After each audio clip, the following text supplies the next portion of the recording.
Buenos días todavía, hermanos, nuevamente. ¿Se acuerdan en qué capítulo nos quedamos y en qué versículo? ¿Se acuerdan qué estamos estudiando?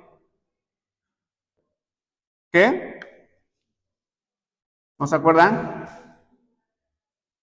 A ver, otra vez. A ver, hermanos, ¿qué carta estamos estudiando? Híjole, no escucho mucha inseguridad. A ver, hermanos, otra vez. ¿Qué carta estamos estudiando? Tito, ¿verdad? Muy bien. Capítulo 2. Y nos quedamos en el versículo 10 y vamos a empezar el versículo 11, ¿ok? Bueno, vamos a retomar un poco. Es importante siempre tomar el contexto. Ya lo mencionamos en la lección anterior. Hablamos acerca de esta carta de Pablo a Tito. Tito se encuentra en la isla de Creta, de quien se dice de sus habitantes que son personas mentirosas, personas en las que no se puede confiar, personas glotonas, decía uno de sus vecinos, de sus amigos, decían que eran malas bestias acerca de los cretenses, personas no confiables, de moral muy dudosa, ¿ok? Esos eran los cretenses. Y en el inicio del capítulo 2, Pablo da instrucciones a Tito respecto al comportamiento y la ética y la moral que debían tener los miembros de la iglesia de Creta. Recuerdan que hablamos de 5 grupos de personas dentro de la iglesia local. Hablamos de los ancianos, de las ancianas, de las mujeres jóvenes, de los hombres jóvenes y de los siervos, ¿okay? Y Pablo ponía a cada uno de ellos o los invitaba a tener cierto comportamiento. Bueno, más que una invitación, era una instrucción, ¿verdad? Al final cerramos con el versículo 10 hablando que el siervo y todas estas personas tenían que adornar con su conducta la doctrina de Dios. ¿Ok? Si lo recuerdan, que hablamos de ciertos puntos específicos. Como tal, hablamos de la sana doctrina. Dijimos en la lección anterior que la sana doctrina tiene la capacidad de sanar y corregir mi vida. ¿Sí lo recuerdan? Dijimos también que lo que yo creo, que la doctrina que he aprendido, debe determinar mi actuar y no puede separarse. Lo que aprendo es lo que vivo. Por lo tanto, dijimos que debemos aprender una doctrina sana y correcta. Si he aprendido mal, si he aprendido cosas equivocadas o erróneas, lo voy a manifestar en mi vida. No se puede separar. También dijimos que la práctica de una vida santa, sin tener la base, sin conocer la doctrina, nos convertía solamente en moralistas. ¿Ok? Necesitamos tener la base para que esa base sea nuestro fundamento y podamos vivir acorde a las doctrinas que sabemos. Y pusimos como ejemplo la omnipresencia de Dios. Dijimos que aunque yo estoy solo, tal vez soy empleado de un supermercado y estoy frente a la caja registradora. Tal vez no hay nadie en la tienda, ni mi gerente, ni otro compañero, pero en ese momento yo sé que el Señor está ahí y que Él me está viendo y que no puedo tomar dinero que no me corresponde. Entonces, cuando nosotros vivimos a conciencia de eso, no tomamos ese dinero, no robamos, no defraudamos. Y así nuestra vida se va amoldando a las doctrinas aprendidas. Bueno, en el versículo 11, tal vez había cretenses que se preguntaban, pero ¿por qué yo debo vivir como lo dice Pablo? Por ejemplo, los ancianos decían que fueran sobrios, serios, prudentes, sanos en la fe, en el amor, en la paciencia. Que las ancianas fueran reverentes en su porte, no calumniadoras, no esclavas del vino, sino maestras del bien. Y decíamos, pero ¿por qué tenemos que hacer eso? Decían tal vez los cretenses, o tal vez usted diga, ¿Por qué yo tengo que vivir en este estándar tan alto de ética y de moral? ¿Por qué yo lo tengo que hacer? ¿Por qué tengo que vivir así y por qué los otros no? Es más, ni siquiera le puedo exigir a mi hermano que se agregue a esas instrucciones de Pablo. El llamamiento es para mí. ¿Por qué lo tengo que hacer? Yo creo que es una pregunta válida que tal vez los cretenses hacían. Tal vez también es una pregunta que usted se hace. ¿Por qué tengo que vivir con este estándar tan elevado de ética y de moral en mi vida? ¿No se lo pregunta? ¿Por qué el Señor nos exige tanto?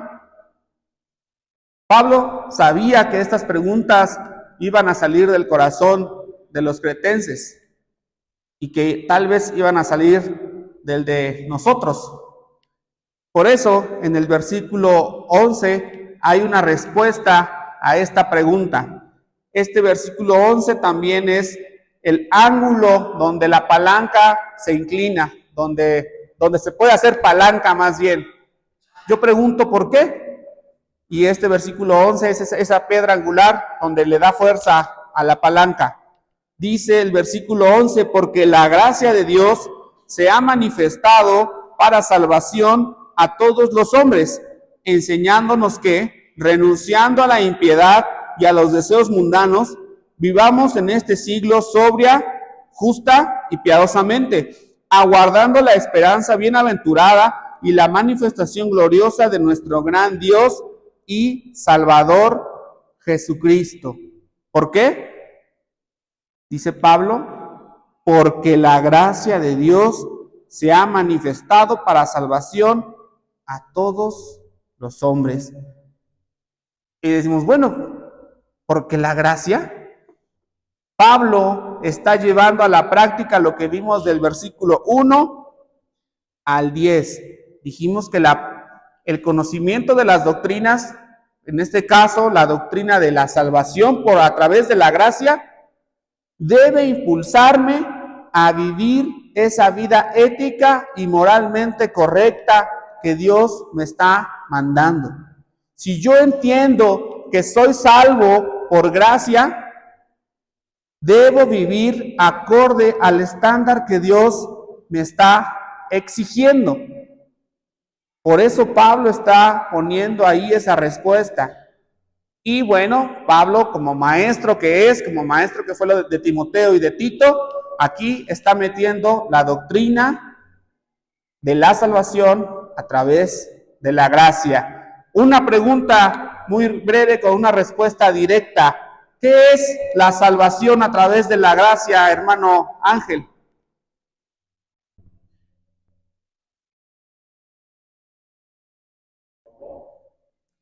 ¿Un favor? Muy bien.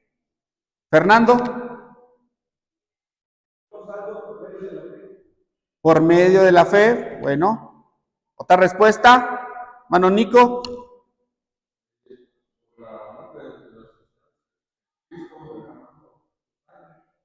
Muy bien, muy bien. A ver, ¿alguien más? Por amor a mí.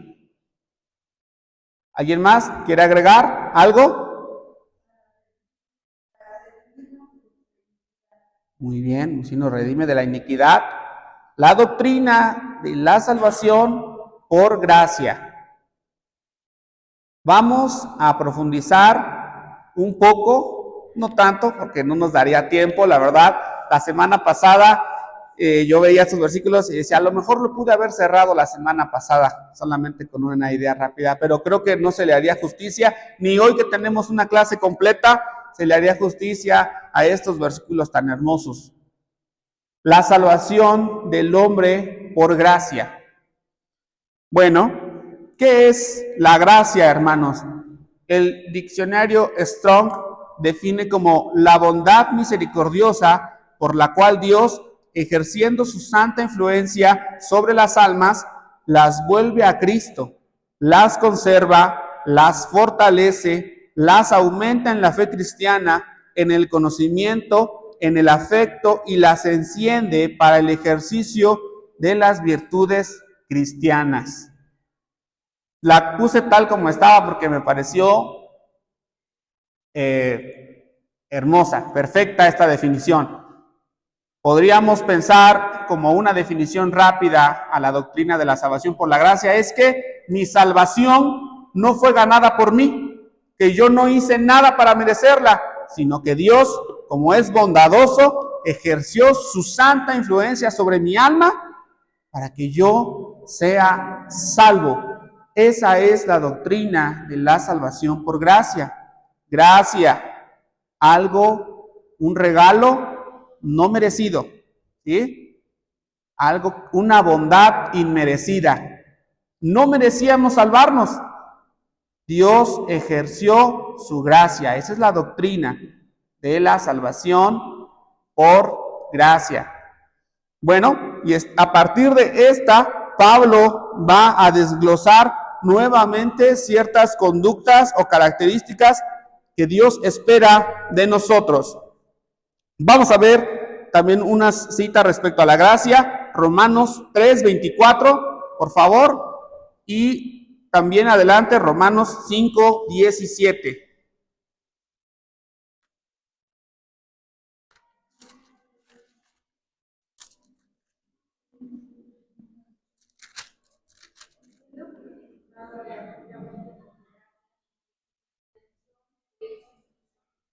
Muy bien, ¿sí? El 5:17.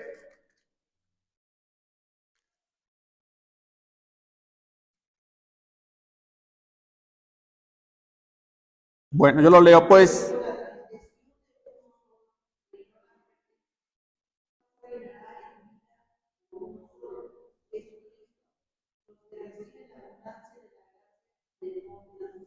Muy bien, entonces estos versículos están soportando, dando la base a lo que dijimos antes. La gracia nos da salvación en la persona de Jesucristo. Es por gracia. Efesios 2:8, hay algo que es bueno mencionar.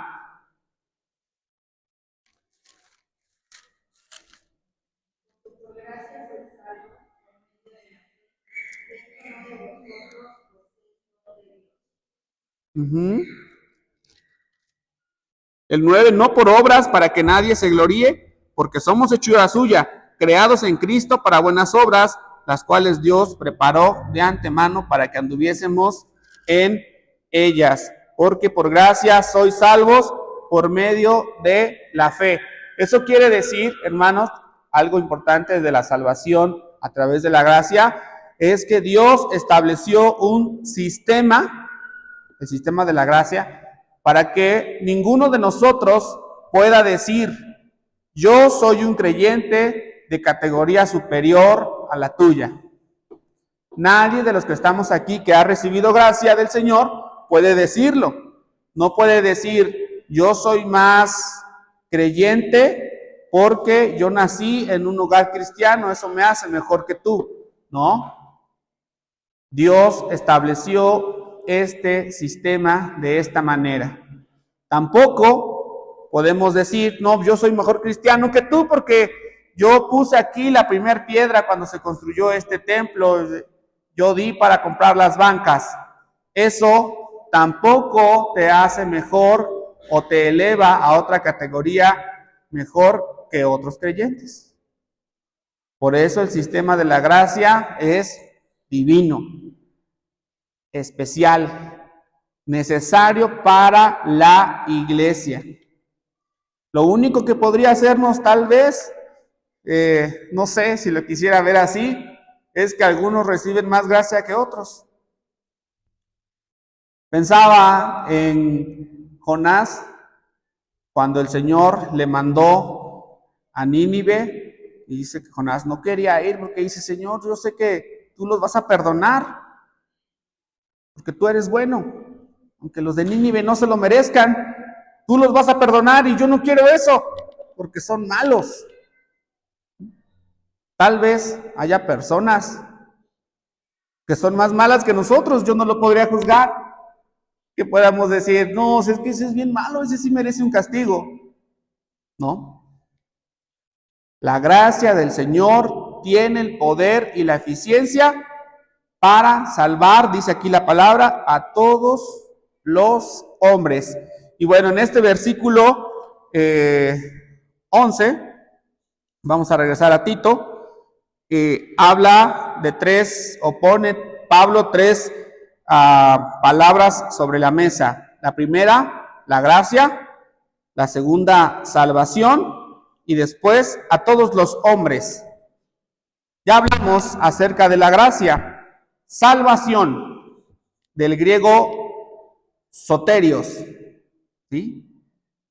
De la soterología. ¿Soterología? ¿Así está bien?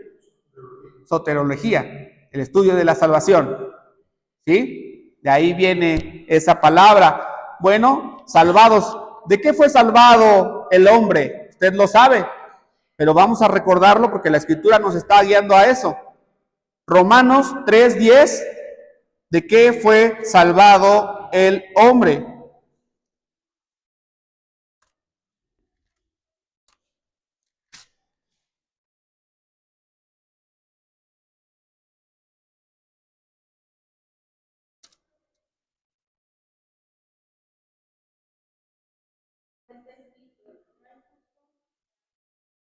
Adelante, por favor, hasta el 17, hasta el 18.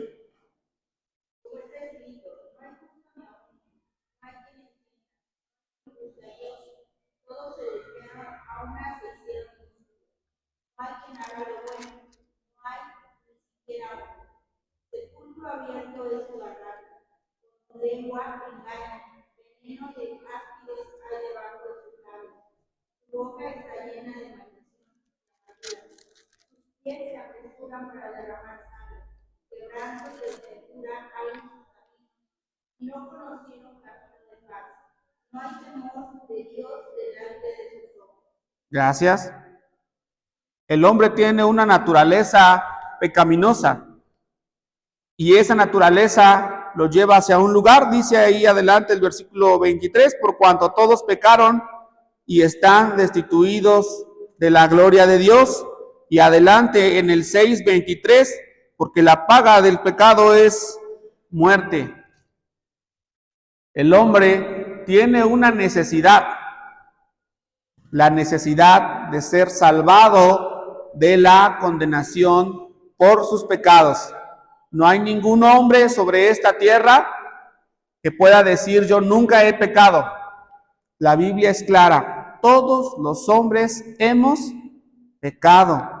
El único hombre que no pecó fue nuestro Señor Jesucristo cuando vino en carne a este mundo. Todos los demás hemos pecado. Entonces el hombre necesita ser salvado. ¿Quién lo salvó? Romanos 5:8. Mas Dios muestra su amor para con nosotros en que, siendo aún pecadores, Cristo murió por nosotros.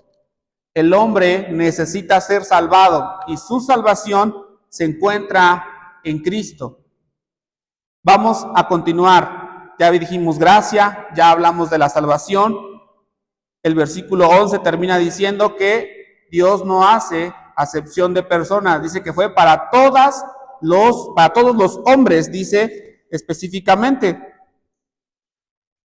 Para salvación a todos los hombres. Romanos 2.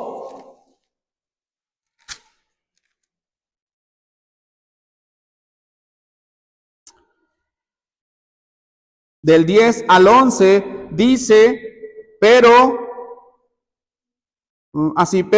gloria y honra y paz a todo el que hace lo bueno, al judío primeramente y también al griego, porque no hay acepción de personas para con Dios. Y sí, no hay acepción de personas para con Dios. No importa si alguien es rico o es pobre. No importa si alguien es blanco o es moreno. No importa si es delgado o es flaco. No importa dónde nació. No importa su nacionalidad. Dios ha hecho un llamado a todos los hombres que reconozcan que tienen la necesidad de ser salvados. A todos los hombres. Y todos los hombres tienen esa necesidad, ¿ok? No todos la reconocen, pero Dios ha hecho el llamado y ha dado la oportunidad a todos de que se arrepientan y que sean salvados. No hay acepción de personas. Aunque conozcamos al hombre más vil y pecador, aunque sea yo como Jonás que diga yo, Señor, yo no quisiera que esa persona se salvara porque es muy malo, el Señor puede salvarlo y redimirlo, porque Él tiene el poder y la autoridad para hacerlo. Muy bien, 3 conceptos de teología que Pablo acaba de explicar en un versículo: la gracia, la salvación y que Dios no hace acepción de personas. Si quisiéramos, pudiéramos tomar una clase de cada uno de estos 3 conceptos, pero vamos a seguir avanzando. Es un capítulo, una parte muy hermosa. El versículo 12 y 13 dice: enseñándonos que, renunciando a la impiedad y a los deseos mundanos, vivamos en este siglo sobria, justa y piadosamente, aguardando la esperanza bienaventurada y la manifestación gloriosa de nuestro gran Dios y Salvador Jesucristo. Dice ahí, enseñándonos que, al inicio, ¿quién nos enseña? Enseñándonos que, ¿quién está haciendo el papel de maestro? Casi, vamos a ver, ¿quién está enseñando? ¿Quién es el maestro ahí? Parece, pero el versículo 11 nos dice, porque la gracia de Dios se ha manifestado para salvación a todos los hombres, enseñándonos que la gracia está instruyendo al creyente de manera continua. Una vez que el creyente recibe la gracia, no es un evento único en su vida. No podemos decir, ayer recibí la gracia. No. Una vez que recibe la gracia, la recibe continuamente hasta estar en la presencia del Señor, cuando Él ya no necesite gracia porque ha sido purificado. Mientras, cada uno de nosotros sigue siendo receptor de la gracia. Cuando usted y yo creímos en el Señor, entramos o nos inscribimos a la escuela de la gracia. La gracia es nuestro maestro. Si usted y yo aprendemos de manera correcta y fielmente qué es la gracia para mi vida, la gracia me enseña que no debo inclinarme hacia el pecado, como está aquí enseñándonos que, renunciando a la impiedad y a los deseos mundanos, vivamos en este siglo sobria, justa y piadosamente. La gracia tiene el poder de corregir nuestra vida. Si estoy consciente que no merecía ser salvado, no puedo vivir de otra manera que no sea agradando a Dios, ¿o sí? Claro que no. Sería yo un hipócrita, un mentiroso, porque lo que hago cuando confesé al Señor como mi Señor y lo que digo, y lo que hago son cosas distintas. Y eso no es verdad. Dijimos hace tiempo acerca de la definición de la verdad. Cuando lo que digo y lo que hago se encuentran. Eso es la verdad. Pero si yo digo que Jesús es mi Señor y vivo tomando mis propias decisiones y no tomándole en cuenta a Él, estoy mintiendo, ¿no? Estoy haciendo algo que estoy haciendo lo contrario a lo que digo. La doctrina de la gracia tiene el poder de cambiar mi vida completamente. Recuérdelo, recibe gracia todo el tiempo, porque todo el tiempo la necesitamos. Yo pequé ayer, hoy no me he dado cuenta, pero lo más seguro es que vaya yo a pecar de alguna manera y voy a necesitar la gracia. La voy a necesitar y el Señor va a estar conmigo, como dice aquí, para todos los hombres. ¿Cómo me doy cuenta de que sí estoy en la escuela de la gracia, que soy receptor de esa gracia? ¿Cómo cree usted que se da cuenta si está recibiendo gracia?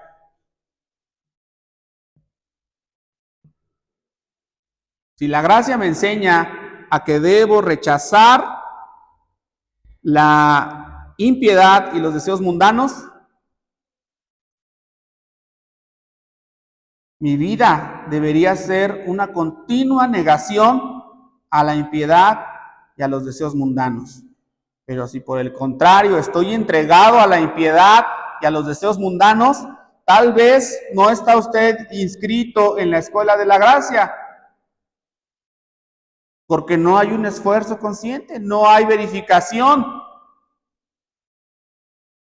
Al recibir a nuestro Señor Jesús, al recibir la salvación, al tomarlo como mi Señor, mi vida debe tener ese efecto de transformación. No es como entrar a un club. En algunos clubs, por ejemplo, en los de golf, les piden que se cambien los zapatos, o en los del boliche también, ¿no? Y cambian los zapatos, ¿no? Pero ellos no han cambiado. Creer en Cristo no es entrar al club del cristianismo. Su vida y la mía tienen que cambiar. Tengo que negarme a cumplir mis deseos impíos y los deseos mundanos, dice aquí. Si usted está en lucha contra esos deseos, pienso que es una prueba de que usted está recibiendo gracia, de que usted se encontró con su Señor, que le causa conflicto. No, todos los días me resisto a este pecado, estoy haciendo este esfuerzo por mi Señor. Hay un conflicto, pero si estamos entregados, sería difícil pensar que usted es salvo o que esa persona es salva, enseñándonos que esta palabra de enseñar se ocupa también para describir la función del Espíritu Santo en la vida del creyente. Le puede enseñar. Cuando hablábamos del Espíritu Santo, hay una analogía respecto a los instructores de los niños griegos. ¿Se acuerdan de los ayos? ¿Se acuerdan qué era un ayo? Un ayo es un instructor que recibe la total autorización de un padre para que críe a su hijo. Si el hijo se quiere rebelar, el ayo lo instruye, le dice no hagas esto y le puede jalar la oreja, lo puede corregir, le enseña. Y aquí están poniendo a la gracia Pablo como ese maestro que nos cuida y nos enseña por dónde vivir o cómo vivir a conciencia de haber recibido la gracia. Romanos 6:14 lo pone también. Vamos a leerlo. Creo que ya lo leímos. No.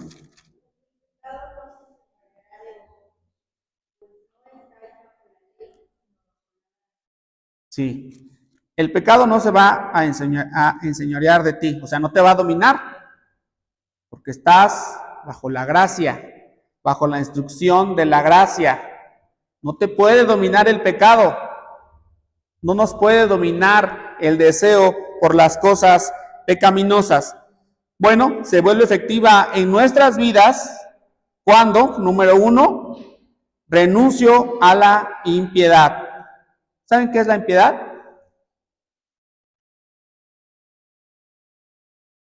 Pues, y la impiedad es vivir no tomando en cuenta a Dios.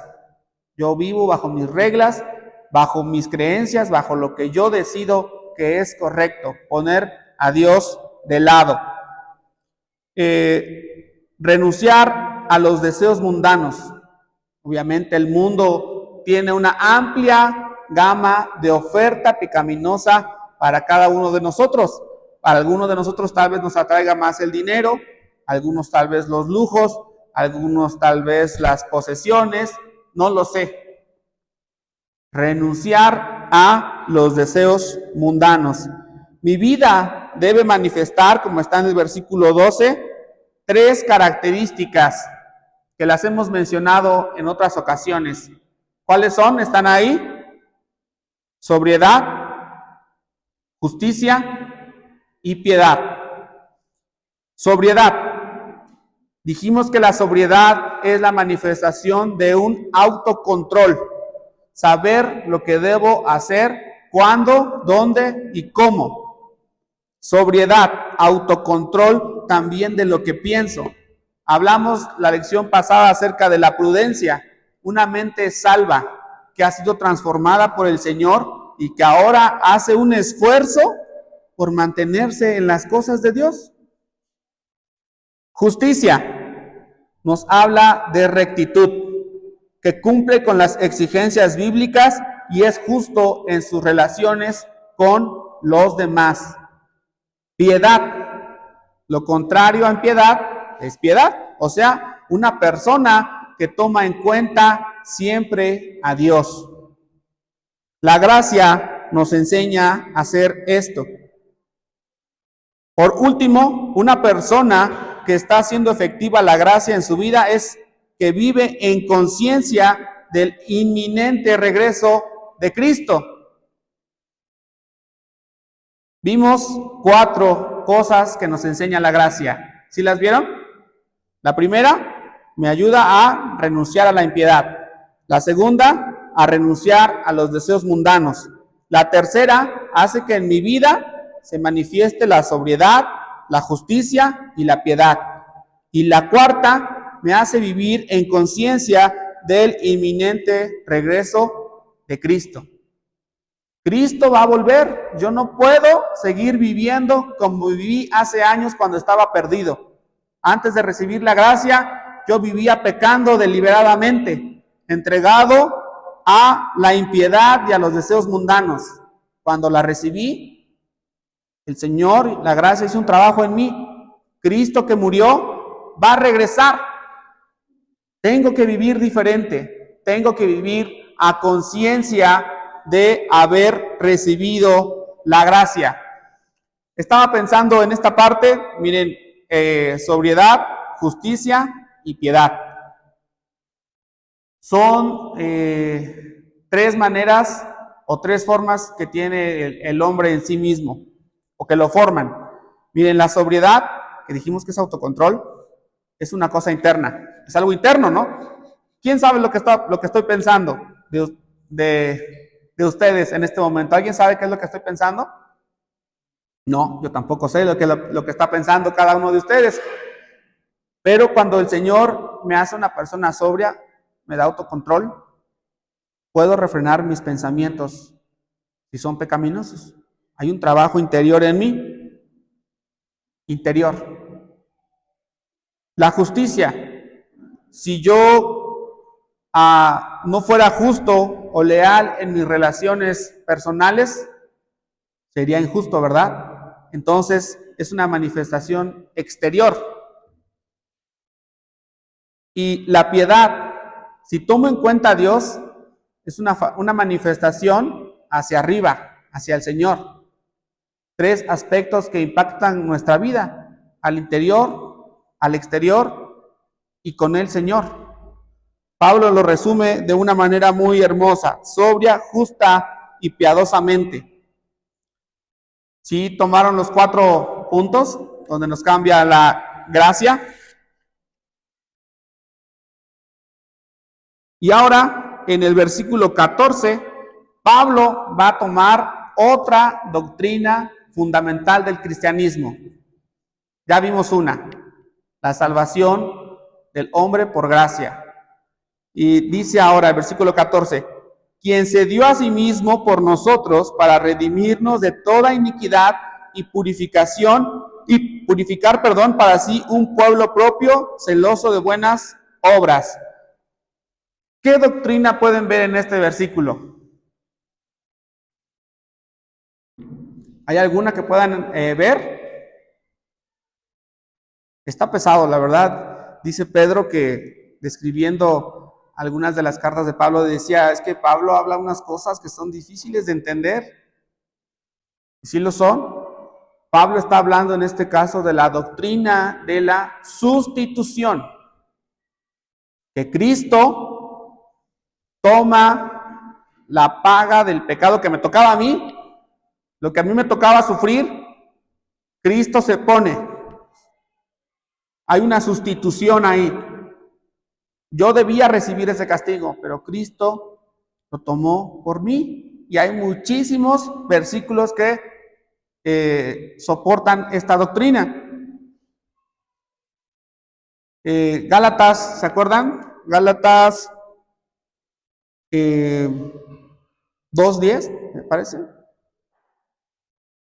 Ahora ya no vivo yo, más vive Cristo en mí. Y lo que ahora vivo, ¿es 2:10? 3:20. A ver, ¿quién se lo sabe? ¿De memoria? ¿O leído?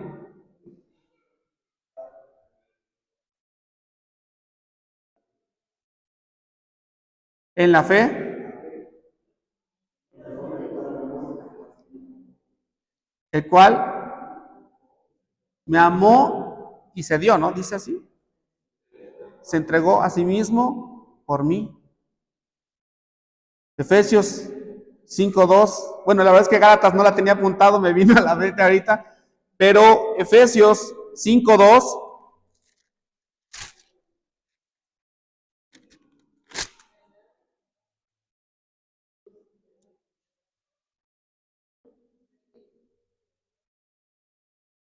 Sí, otra vez lo vamos a leer. Y andad en amor, como también Cristo nos amó y se entregó a sí mismo por nosotros, ofrenda y sacrificio a Dios en olor fragante.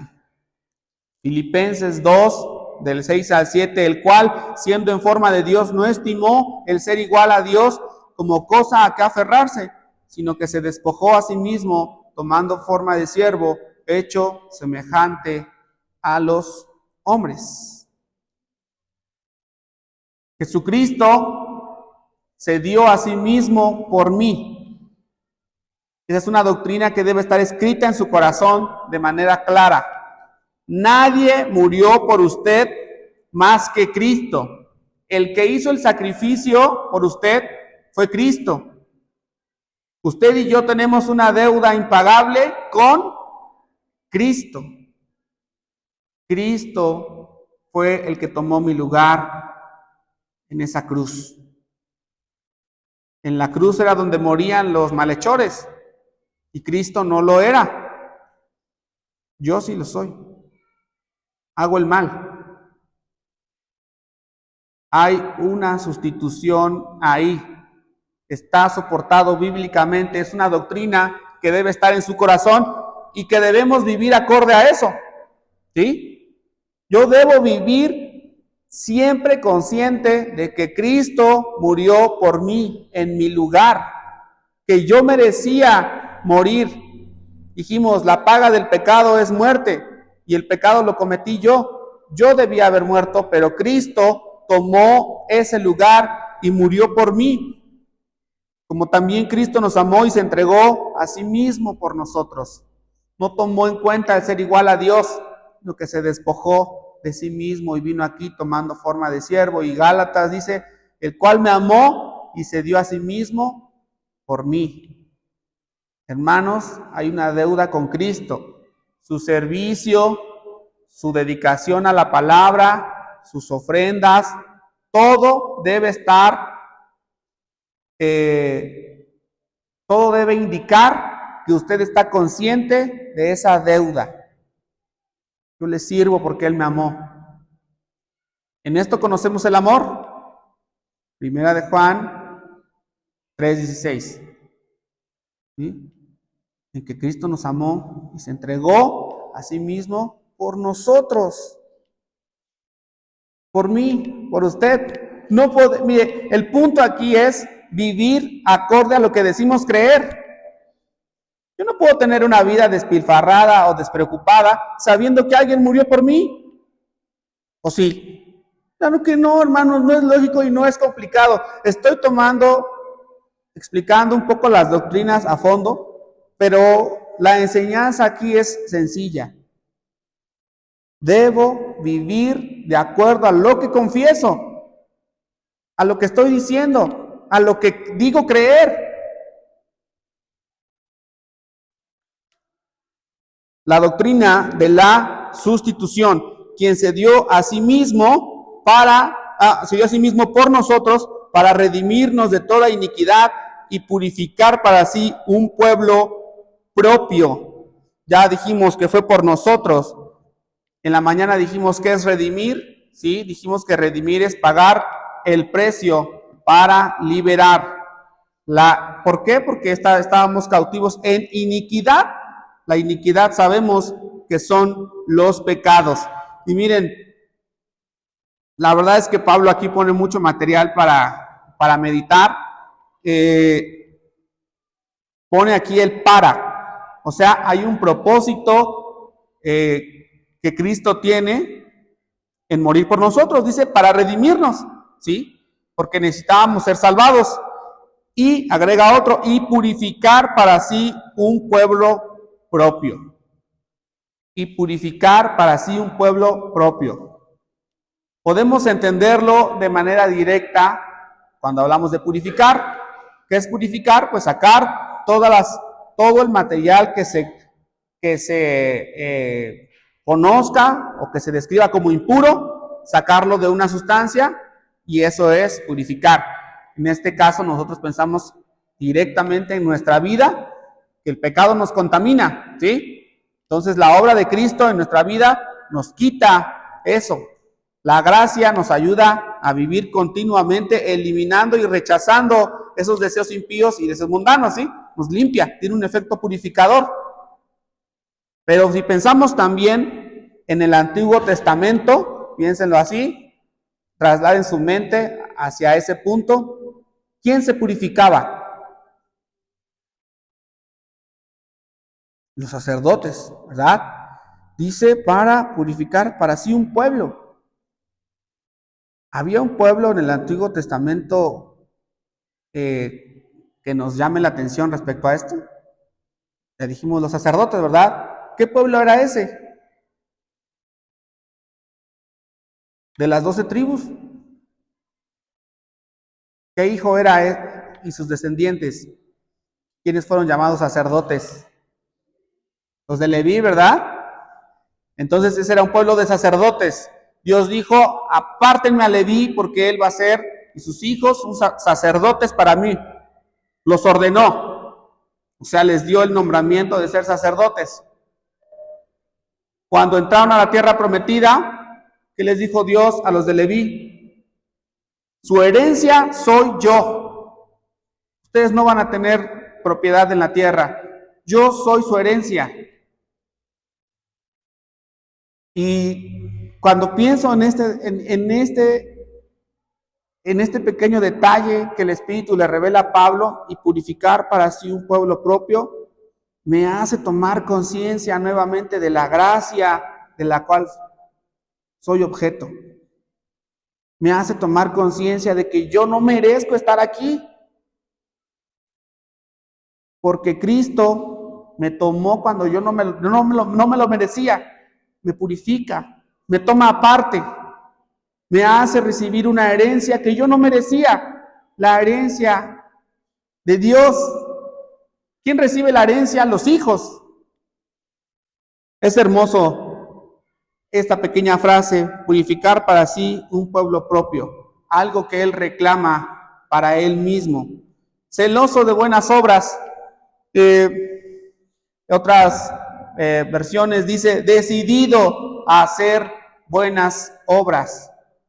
Es lo que espera el Señor, que tengamos una convicción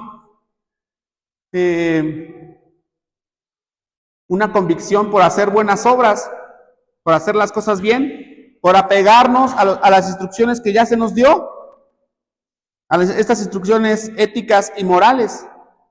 Dice en Efesios 2:10, porque somos hechura suya, creados en Cristo Jesús, para buenas obras, las cuales Dios preparó de antemano para que anduviésemos en ellas. ¿Qué quiere Dios? ¿Qué quiere Dios de mí? Quiere que transformes tu vida, que te apegues a lo que Él quiere que hagas, como quiere que vivas. Quiere que aprendamos sus doctrinas y quiere que vivamos de acuerdo a ellas. Hermanos, lo vuelvo a repetir, la teología puede ser complicada, pero la aplicación es sencilla. Vivir de acuerdo a lo que yo confieso creer. ¿Crees que fuiste salvado por gracia? Vive de acuerdo a eso. ¿Crees en que Cristo murió por ti cuando tú merecías morir? Vivamos de acuerdo a eso. Y así con cada una de las doctrinas que se enseñan, hermanos. Vivamos de acuerdo a lo que hemos aprendido. Termina Pablo con una instrucción para Tito, en el 15. Esto habla y exhorta y reprende con toda autoridad. Nadie te menosprecie. Es importante, hermanos, que esto se enseñe y que esto se diga, que lo hablemos con las demás personas. Exhortar quiere decir también animar, porque exhortar es dar ánimo a las personas y se necesita tener ánimo, porque cuando vemos la lista de las exigencias de Dios, podríamos desanimarnos. Necesitamos estar animados para completar esa tarea. Y reprende con toda autoridad. Eso está claro, ¿no? Y hablamos de los cretenses, que ellos vivían una vida impía, no tomaban en cuenta a Dios. Había que reprender en algunas ocasiones. Nadie te menosprecie. Bueno, Tito tenía que tener el conocimiento claro de lo que debía enseñar y pues cómo vivir. Bueno, hermanos, aunque parece poco, no quisiera entrar un poco más en materia, pero bueno, de mi parte, pues esto sería todo, hermanos. Que el Señor bendiga su palabra.